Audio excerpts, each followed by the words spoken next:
So I don't know how we got to this point, but if you go back to the pandemics of the 50s and the 60s, the Hong Kong flu and so forth, they were about the same level of lethality as COVID.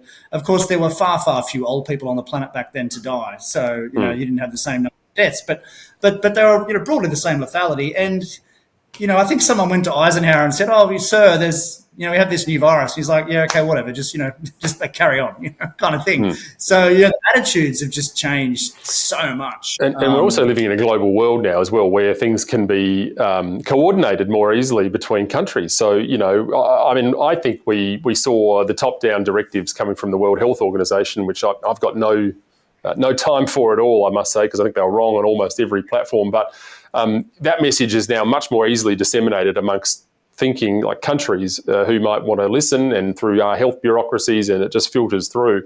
And anyone that deviated from that script, and as you say, quite rightly, we had a pandemic plan. We just went off with the World Health Organization's model in the way it panned out. But you make the point in that article that a lot of the US media in particular are out pummeling each side on politics, but it's not necessarily for the ideas, it's for what you describe as wrongthink, which is so true. I'm the guy that gets called a conspiracy theorist daily, probably on Twitter, and yet everything that we've talked about has been right, once again highlighting some of the problems of misinformation and disinformation. But that can't have happened by accident. Now, this sort of mindset of is this as you describe it, the creep of kind of CCP style authoritarianism, and all hail to the leader, which is the right narrative? Is that part of it? Yeah, look, I think that's right. So just ask me the question again. Sorry. I was thinking this concept of I don't know in politics and public life where there's ever been a time where people are more persecuted for having a different view, is what I'm trying to say. So if you have a different view about COVID, immediately you're jumped on and you're getting death threats and all sorts, or you're getting politically attacked or whatever it is.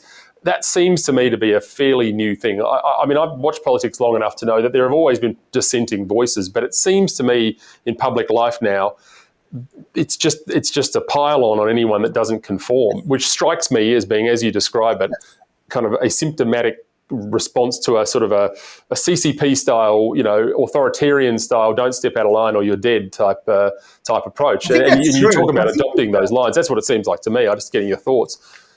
Yeah. Look, I think the term conspiracy theorist as a pejorative, I think, is losing some force. Right? Yeah. They're going to have to come up with something else because as you just alluded to before, so many things through the pandemic, but not just the pandemic. Whether it's Hunter Biden's laptop or Vladimir Putin blowing up his own pipeline, those sorts of things. The skeptics on those points were called conspiracy theorists, and then they were proved right, pretty quickly. And throughout COVID, basically everything the skeptics said from the start was proved right. The government was always wrong. So I think for a big chunk of the population, being called a conspiracy theorist doesn't really hurt kind of anymore. So I think they're going to have to come up with a new term. But there definitely is a extremely conformist streak now in the mainstream media about kind of all issues. And if you don't conform, you're called, well, actually, here's the new term. The new term is far right. Yeah, that's true. That's because, as someone who reads a lot of mainstream media, you never see far left. You always see far right. Yeah. Right?